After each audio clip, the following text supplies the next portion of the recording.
Once a legendary esports champion, now confined to a wheelchair, Lyra Valcourt believes her greatest battle is behind her, until anonymous photographs start appearing at her doorstep, each one proving she's being watched. Whispers of sabotage and betrayal lead her back to the arena where her career was shattered, facing the protege who stole her life and the coach who sold her out. But in the glare of the stadium lights, victory would demand more than skill. It will unearth a secret someone killed to keep buried. They say the last thing you see before you die is your own blood draining the color from the world. I did see red, then nothing. Then the white ceiling of the St. Jude Rehabilitation Center, my legs wrapped in plaster, my name on the chart above the bed, Lyra Valcourt. The nurse told me I had been out for 3 days, that I was lucky to be breathing, unlucky to be breathing without moving. I laughed until the stitches in my ribs threatened to reopen. I used to be the mid-laner for the Valhalla Vipers, the only woman ever to hold a starting jersey in the North Atlantic League. The accident stole the season, the sponsors, and the contract.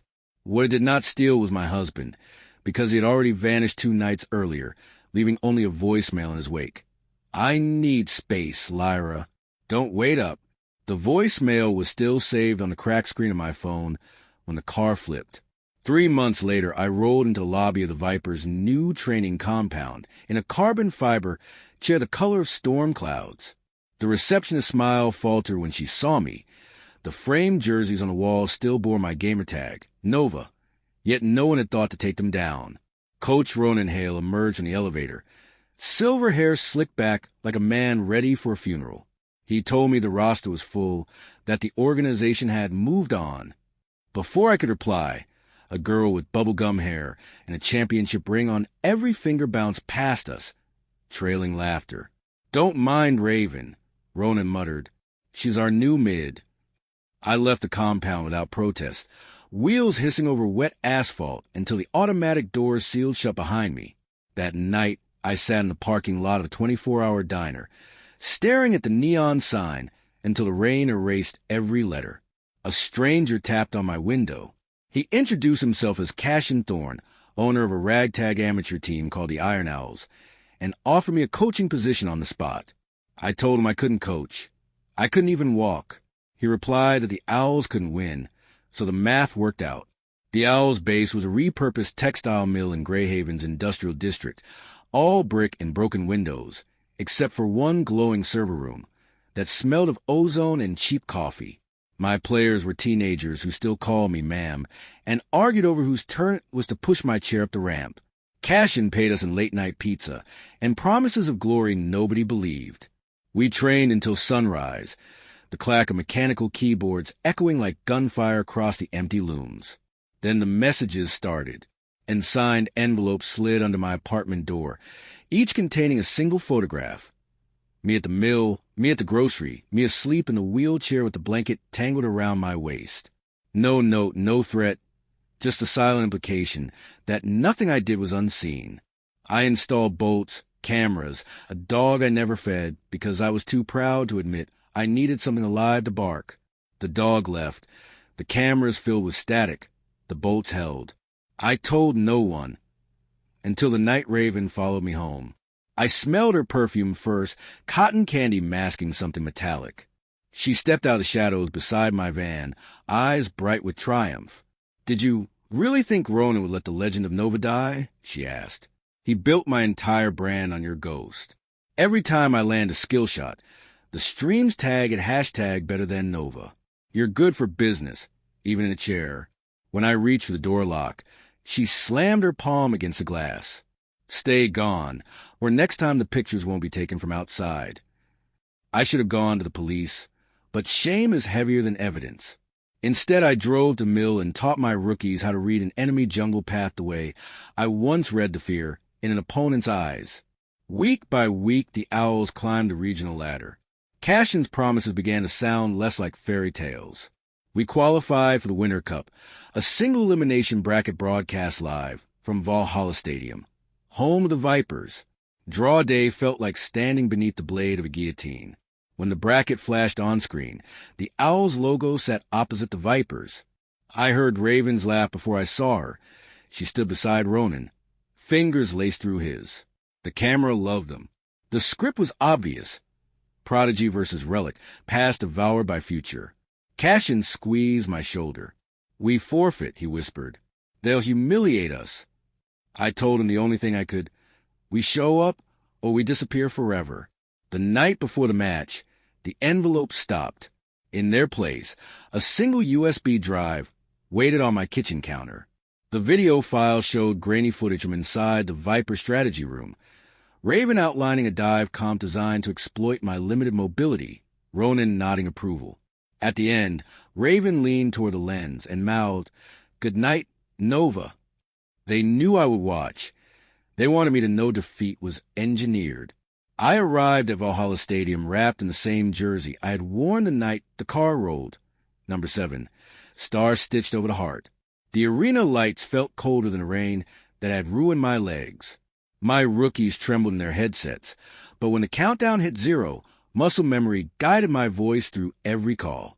We lost the first map, then the second. Between rounds, I rolled behind them, adjusting screens, whispering timers the way generals pass ammunition. On map 3, the Vipers executed their dive, exactly as rehearsed. My rookies collapsed, but I had spent sleepless nights studying the footage frame by frame. I knew Raven's habit of over-rotating, Ronan's refusal to ward the left river bush. I told my jungler to abandon his camps and wait. When Raven flashed in, my rookie stunned her mid-dash. The kill feed exploded. The crowd gasped. We took map 3, then 4. The final game dragged past 40 minutes. Each team fight a coin flip. In the last clash, I shouted a single command. "Burn everything on Raven." My support landed the hook. My ADC followed. Raven's screen went gray. The Viper surrendered 2 seconds later. Silence fell so heavy I could hear the blood in my ears. Then the arena erupted, not for the Owls, but for me. The announcer screamed my name, the name they had tried to bury. Raven ripped off her headset, tears mixing with mascara. Ronan stared straight ahead, as if watching his legacy burn. Cashin lifted me from my chair, tears on his cheeks too, but I could not feel his arms. All I felt was the weight of the envelope that had been slipped into my pocket during the final handshake. Inside was a single photograph, me standing. Behind me, the twisted metal of the car, and in the background, Raven's silhouette, phone in hand, the flash still glowing. I understood then why the brakes had failed, why the road had been so slick. The accident had never been an accident. I wheeled myself to the edge of the stage, lifted the trophy with arms that shook not from exhaustion, but from rage. The cameras captured my smile. Only I saw the reflection of Raven's face in the silver surface, distorted, smaller, already fading. I whispered to the phantom in the metal, "I'm still here, and now everyone knows why." Later, in the empty parking garage, I waited. Raven appeared alone, hoodie low, keys jangling like wind chimes made of guilt. She stopped when she saw me, but did not run. "You won," she said. "Let it go." I rolled closer until my wheels scraped her sneakers. "Tell me why," I demanded. She looked past me, eyes glassy.